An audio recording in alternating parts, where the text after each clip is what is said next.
Hi, Dan Tokar here at the Willow Forge in Shepherdstown, West Virginia.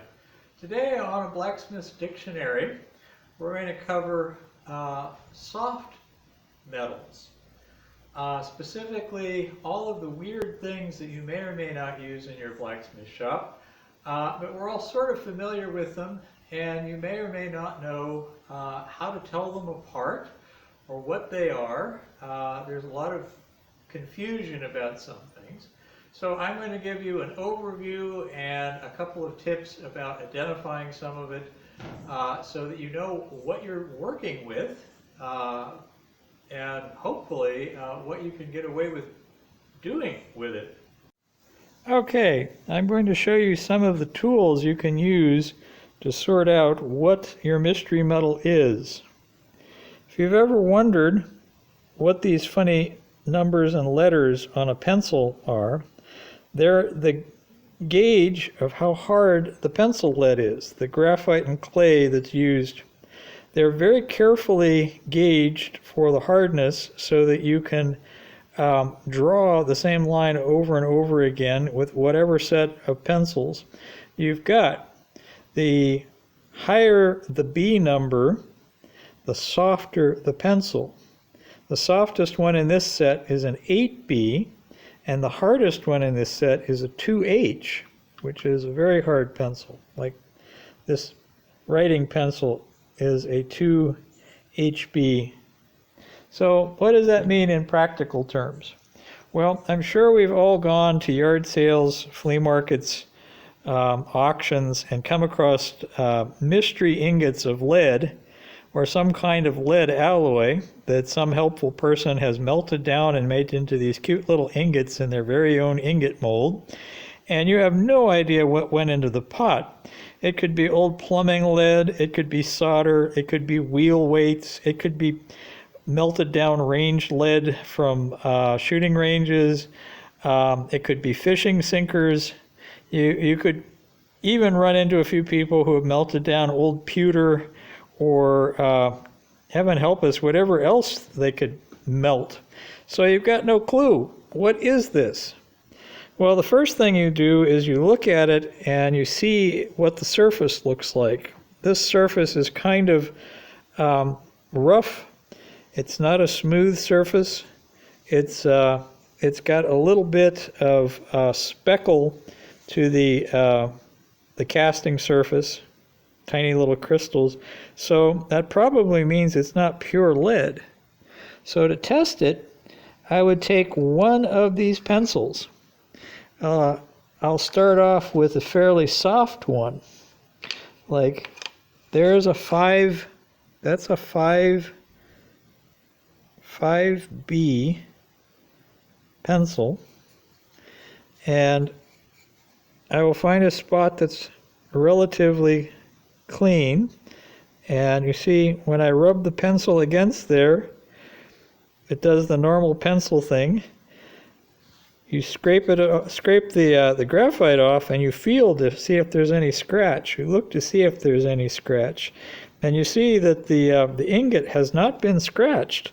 So that means that the lead alloy is harder than a 5B pencil. Here's a 4B pencil. I'm going to do the same thing. Find a new spot and rub it with the pencil.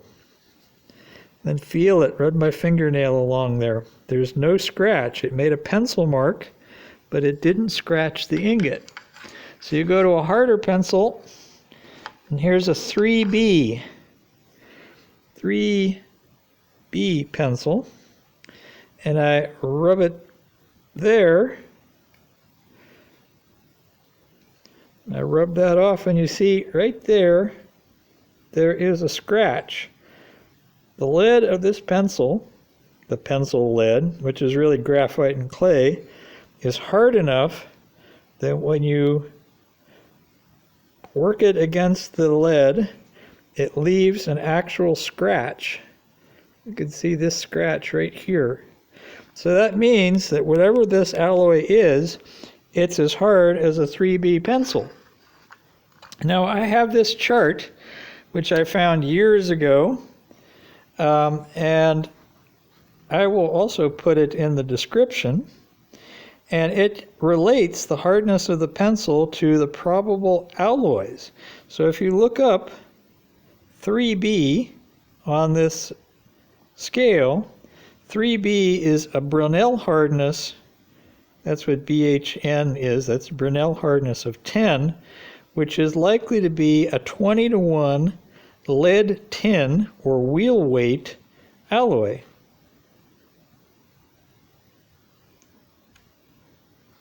So I now know this is not pure lead, this is wheel weights. And of course, since I've done this before, I quite often stamp it with the pencil hardness. So I've got this one stamped 3B, and I have a whole stack of ingots that came from whatever source, and I've all graded them to the same hardness. So if I'm going to use these for something, either casting or as backing lead or something else, I know that they're all the same hardness. They may not be the exact same alloy, but they share the same hardness. Okay? So that's first example. Now, I have another ingot. This is another ingot from a different source, and you can tell it looks different. It comes from a different mold. This is from a Lyman mold. It has a different look to it. It's a little shinier and smoother. Okay? You can tell it was cast. So, what is this?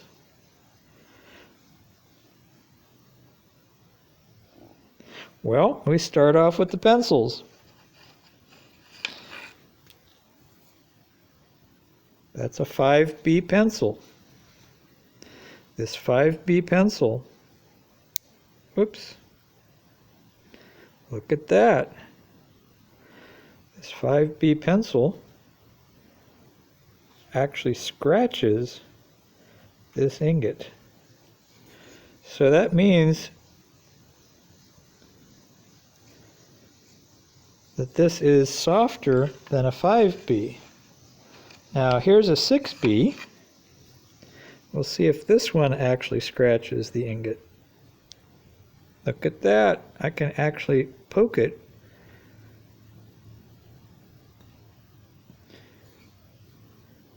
So this ingot is softer than a 6B.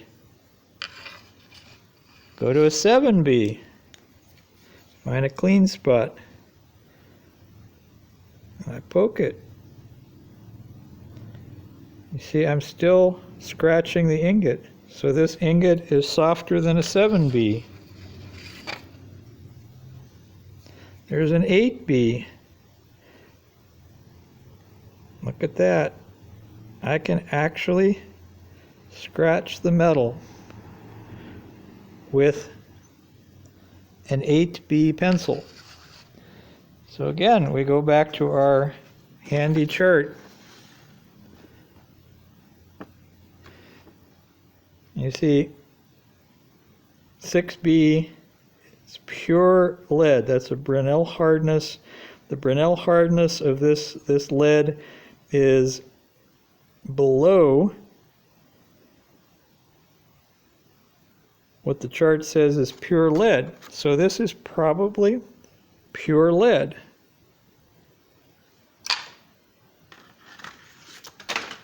Now, you sometimes run into ingots that have other indicators of alloy. Like this was cast, and you'll see there's a shrink cavity in the center of the casting of the ingot that has a very crystalline line right in the center of the ingot.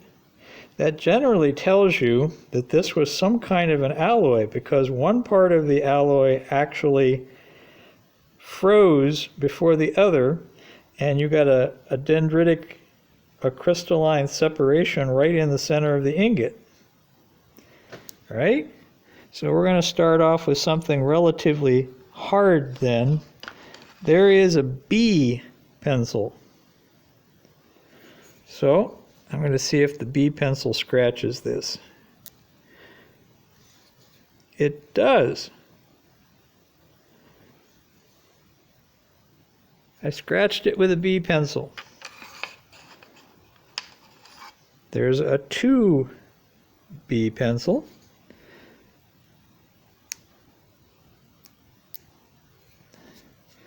And you see, it made a mark, but it didn't actually scratch the surface.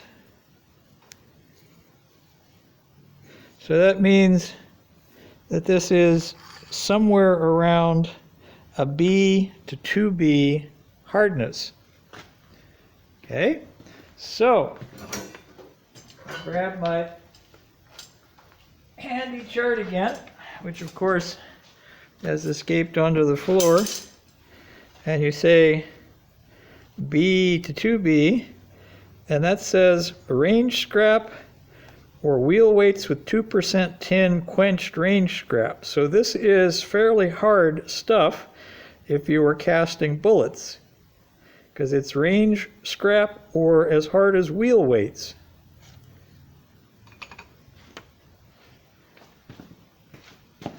Okay. Another indicator that you'll sometimes have when you find these little ingots is the surface. If it's been sitting in a damp place like a basement long enough, the surface might start to corrode. Most lead alloys, when they corrode, get this white lead oxide surface. That is old lead. This is why if you find a bullet that's been out in the weather, the lead is turning into lead oxide. So that is a high lead alloy of some sort just because of that oxide. Now, we're going to assume it might be softer than other things just because of that. So we have a 7B pencil, and the problem here is you want to find an area that does not have that oxide on it, and you scratch the ingot. Well, you rub the pencil on it and it didn't scratch, so it's harder than a 7B. Go 6B, same thing. The 6B, the pencil makes a pencil line but does not scratch it. That's a 5B, same deal. Just a pencil line, no scratch. 4B, pencil line, no scratch.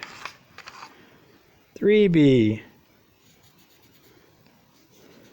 pencil line, no scratch. 2B, pencil line, no scratch. A B,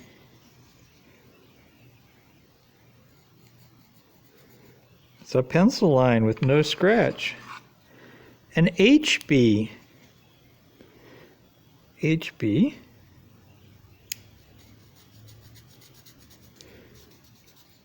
that's still a pencil line with no scratch. An F pencil.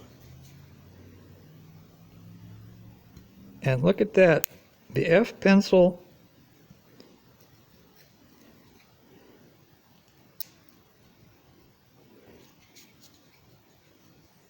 it tries to scratch. Now to test to see if we're right, we'll go to the H, which is a little harder than the F. Aha! And you see, I was wrong. That F really wasn't scratching because the H pencil is not doing it. So here is a, there is a 2B. And that is finally making a scratch. You can see that scratch right there. That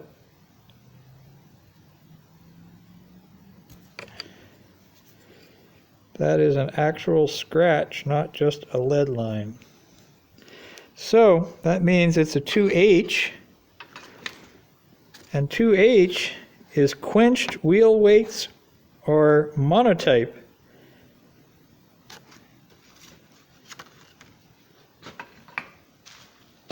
Now, just as a control, I have here a actual block of linotype. This is the end of an ingot of real, honest-to-goodness linotype. I cut the end off that ingot myself. And I'm going to see, this is that same 2B pencil.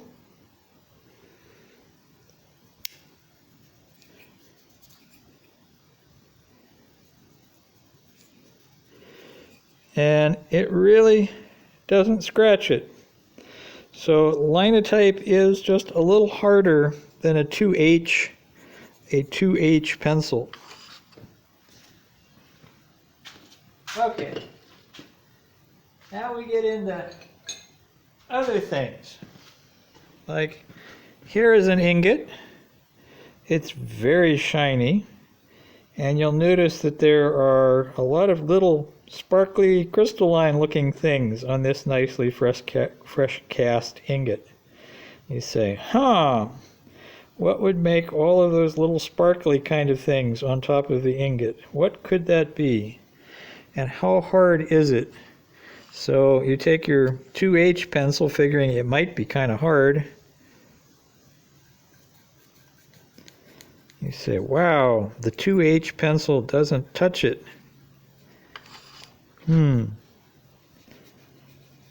So it's harder than linotype, but it's got that very crystalline look to it.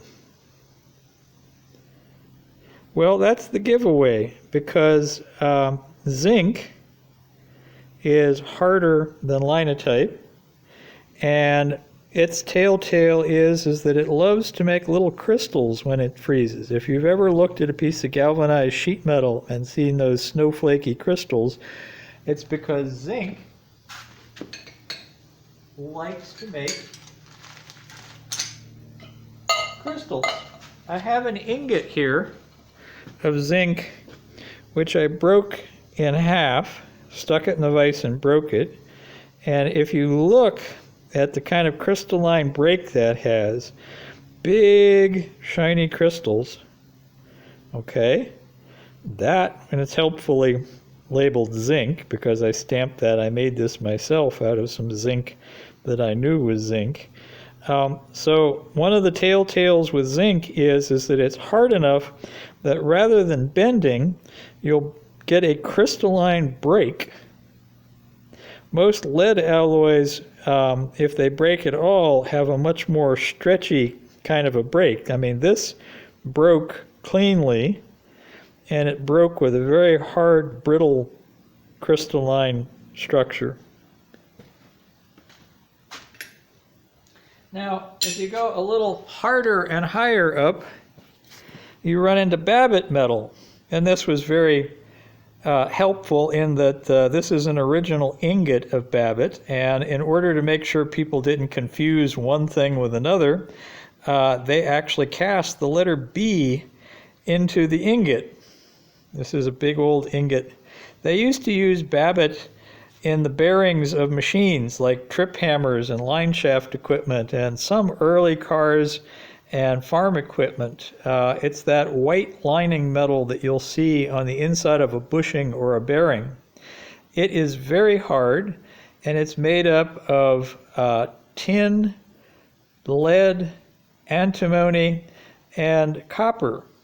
It's a hard alloy, and it's not as brittle as zinc. It has a melting point that's sort of in the same range as most lead alloys, but when it is cast, it's hard enough to be used as a bearing surface and can be easily recast if the bearing wears out. It is harder than linotype. Now, the reason that you might want to know about Babbitt Metal is that, yes, you might need to someday cast a bushing or bearing in your trip hammer or similar sorts of things. It's safe to recover it from other machines and reuse it, it's very hard to identify it if you just have an ingot that you found at random. But generally, if you've got something that's harder than linotype and melts in that same sort of range, it's probably Babbitt. Now, we get to things that aren't any of these soft alloys. When you look at a shiny washer here, this is a magnet. This is obviously a piece of steel that has some sort of a coating on it. It's either plated or it's been dipped. Now, there are two common coatings that they use on things like washers, sheet metal. It's either cadmium or it's zinc galvanizing. If you see a sort of a smooth surface, it's probably cadmium. Sometimes there's a slight sort of bluish or greenish cast to it, but it's more that it has a fairly smooth surface. If you're seeing no crystalline looking surface on it, it's probably cadmium. Another example of cadmium plating is a lot of electronic things like computer cases. This is a steel computer case, and on the inside you'll see that it's been plated and it has a very shiny appearance, but no crystalline appearance to it. So it's probably cadmium. Now, the reason why you need to know this is that cadmium is a toxic metal. It's more toxic than zinc, and so if you have old computer parts and things, you probably don't want to stick them in the fire, because if you burn off the cadmium plating on things like old computer cases, you can breathe in enough vapor to give yourself some metal poisoning. Now, on the other extreme, this is a tin can. But it's obvious that it's a steel can with plating on it, and that is shiny tin plating. And the reason that they use tin plating on steel food grade cans is that tin is relatively inert biologically. I won't say that it's 100% safe, because any heavy metal has some range where it might be toxic, but it is safe enough in the normal conditions that people use tin cans that you won't be poisoned by the tin on the surface of a tin can. It won't contaminate the food. If you notice too, if you look at tin cans, there's generally a coating of lacquer or sometimes a thin film of plastic on the inside of some cans, and this is merely to prolong the shelf life before the tin coating might be corrupted and the can rusts. Because the tin plating was originally so that the iron would not contaminate the food and change the flavor or rust the can from the inside out. Because if you just had a steel or an iron can, it would not take long for the food to rust its way out. So the tin plating is to keep the inside and the outside of the can from rusting and have something that's non-toxic. So tin plating is the best compromise. Now, when you hear about tin roofs, the sorts of things that some people have on their houses, standing seam roofs, things like that, that is tin plated sheet metal. And again, it's steel that has a coating of tin on it, very shiny, and it typically either has a mirror smooth or a slight brushed appearance. It's a very thin layer of tin, which is used more as a protective layer so that you can get paint on the roof without it rusting before you get the paint on. Because if you just nail sheet metal on a roof, the chances are it'll get rusty before you've had a chance to paint it, get it primed. So again, that very thin plating of tin on the roofing material is more to give you a better surface to paint to. You won't be painting on rust. Now, some old galvanized roofs, the corrugated galvanized roofs, the zinc plating is thick enough on there that that stands in instead of having to paint it. So a galvanized surface has a thicker coating of zinc on it than a tin surface does. Now, you do run into other things, like this is a bar of pure tin. Now, it looks a lot like lead, but it has one or two properties that help you figure out what it is, aside from the hardness tests. And that is that if you have a long, thin bar of it and bend it, it actually makes a noise. They talk about the tin crying when you bend it. So I'm going to try and do this. I'm going to hold it up close to the camera and bend it. It's soft enough to bend with my fingers, and let's see if you can hear it.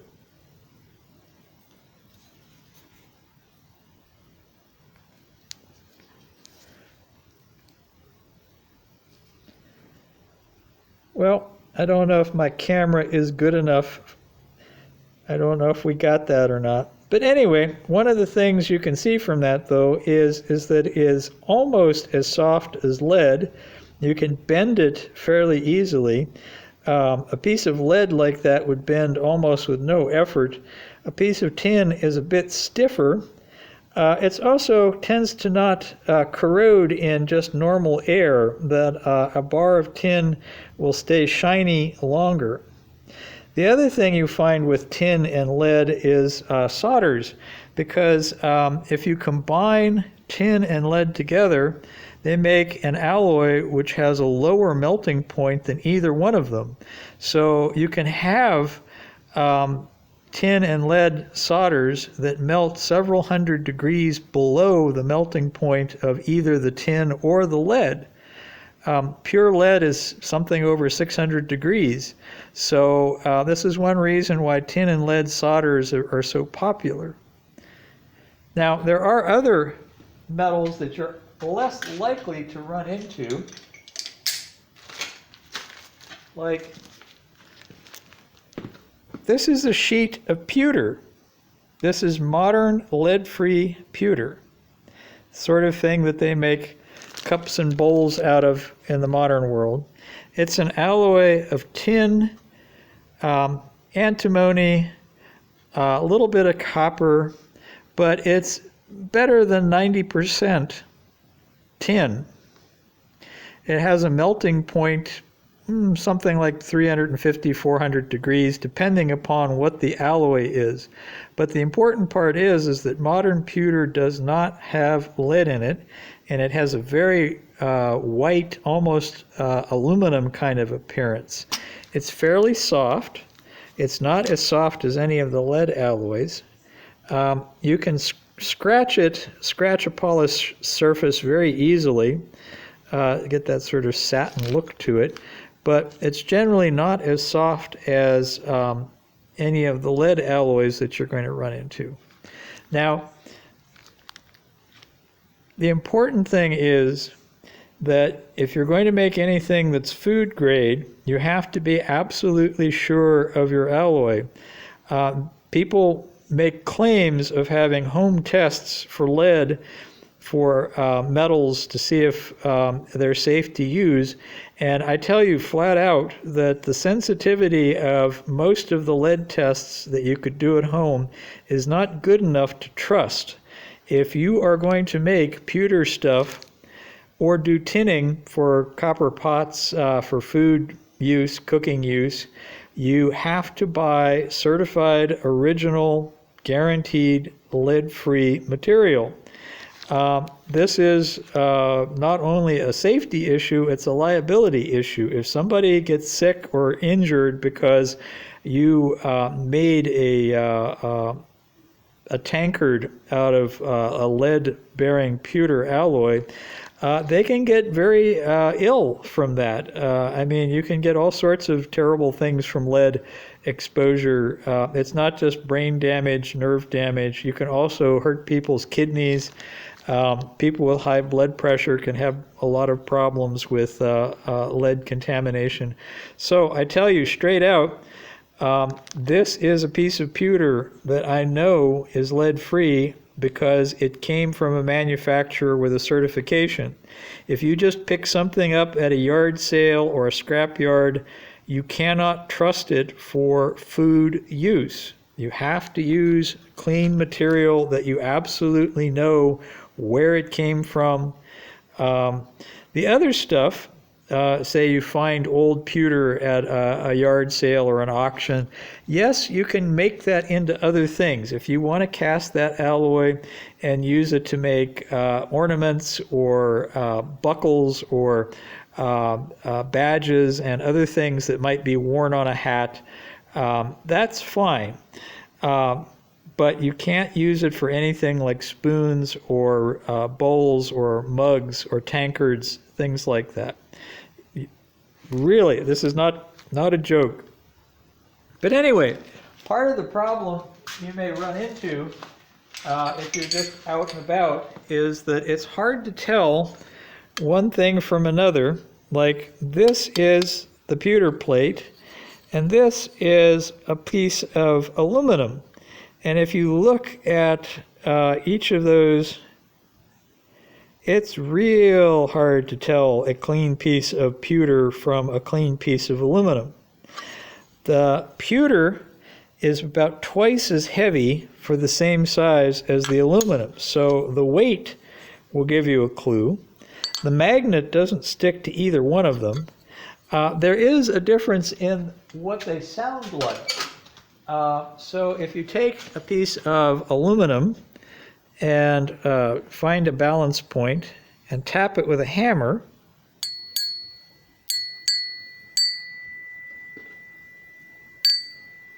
that high-pitched clear ring is a sign that the aluminum is much harder than something like the pewter, which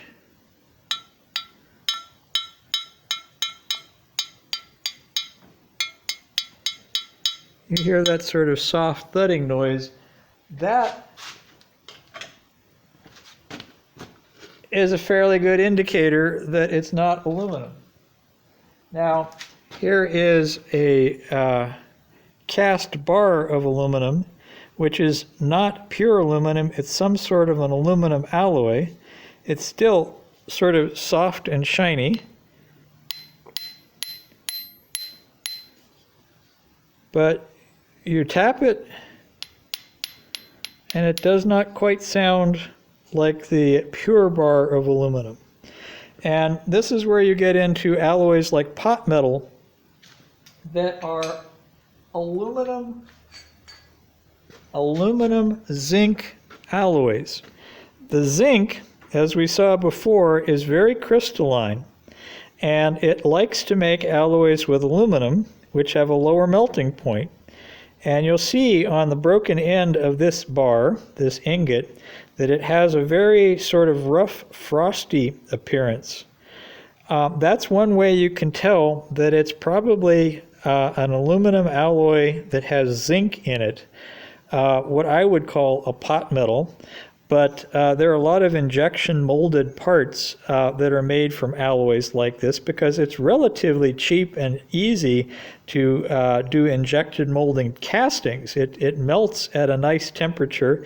It's almost as hard as aluminum, and you can do intricate castings with it. So you'll find a lot of things like carburetor parts or parts on the lower end machine tools and things like chainsaws that have parts made out of pot metal. And you hear that higher pitched ring because it is a hard alloy. It tends to be hard and brittle because the zinc makes it harder and lowers the melting point, but also gives it that brittleness for breaking. A pure aluminum, if you bend it, if you try and break it, it will bend and has a longer elongation. It can actually stretch rather than bend, whereas a pot metal, you'll see how this bar is fairly straight and just broke. There's a little bit of a hint of a bend before it broke, but that tells you that it's a pot metal, and it tells you the inherent problem of pot metals is that they are brittle. They're fairly rigid, fairly strong. You could do all sorts of wonderful things with them, but you really can't forge them or bend them cold. You can't really do much with them hot. They really are mostly for casting. So you can easily mistake a pot metal, an aluminum zinc alloy, for a cast aluminum alloy, because this is a very shiny new. I cast this just a little while ago, and it looks like a piece of aluminum.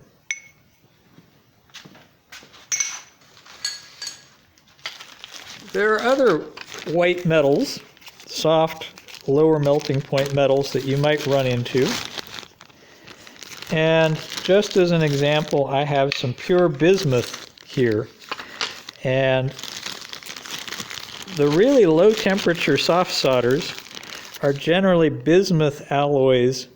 And one way you can tell a bismuth alloy is that when they oxidize in air, they take on these interesting iridescent colors. You'll see these beautiful peacock purples, blues, pinks. They take on interesting shades, and you'll also notice that they have sort of the same crystalline pattern that you might see in zinc. The good thing about most bismuth alloys is that they have low toxicity. So you'll see bismuth used for solder for some things where instead of lead, they will do a tin bismuth alloy for the solder. And that way they can keep it food grade. The bismuth alloys do tend to have some brittleness to them. Like you see this ball that's pure bismuth, you can see where the sprue was broken off, and it has a crystalline break just like the zinc does. So as a pure metal, bismuth is just as brittle as zinc and has a similar melting point. So if you found an ingot or a ball or something made out of pure bismuth, it's going to look a lot like zinc if it hasn't had time to oxidize and get this blush that the natural oxides on clean bismuth are kind of pinkish and iridescent colors. It can be quite pretty. Now you also might be familiar with bismuth from one of its compounds, which is used in pharmaceuticals. You hear about a bismuth dye that's used for X-ray enhancement, where it gives higher contrast in your intestinal tract, in your gut or your stomach. The other use is Pepto-Bismol. The original formula for Pepto-Bismol has a bismuth salt added to it. I'm not quite sure of the chemistry involved, but it gives you some idea that just like tin, bismuth is relatively non-toxic. I cannot tell you that any metal is absolutely non-toxic, but bismuth in the normal kind of concentrations you get by handling it is relatively safe. And again, I emphasize this, depending on what you're doing, how you're handling it, it's like a lot of things. I mean, if you get bismuth hot enough, you could get bismuth vapor off of it, and that would be bad news to breathe in, just like lead vapor can be bad news to breathe in. But it's unlikely that you're going to be working with these alloys in the temperature range where you would do things like that, because again, a bismuth tin solder melts at something like 280, 300 degrees, very far away from the temperature that you would actually vaporize anything. So you're unlikely to ever come in contact with it. And in terms of just handling it, you wash your hands, you don't have any food come in contact with it, and you will be safe. Just have reasonable precautions. Do not have any of the dust or other residues from working with any of these metals ever get into your house and kitchen, because... So that's the 10,000 foot altitude overview of the soft white metals that you might come in contact with, might find in the scrapyard, yard sales, things like that. I would have to go into greater detail and depth with each one of them about what you can do with them, but I wanted to give you kind of a sorted view of how you can at least have a rough idea of what it is you've picked up and whether you want to fool with it. The really toxic things we haven't gotten into because I don't have those in my shop. And you're unlikely to run into them in normal conditions. So I'm not going into arsenic, not going into mercury and other things that are really, really bad news because, well, like I said, hopefully you'll never come in contact with them, and I don't have those things to show you. I hope this helps. And I will have more to come later this week. Like, subscribe, and I have started my Patreon page, so there is a link in the description below. If you're trying to find any of these things, like the pencils, I'm sure if you do a quick Google search for art pencils, you can find a set of those pencils for less than $6. Pretty much anywhere that they sell art supplies. Hope this has helped. Bye.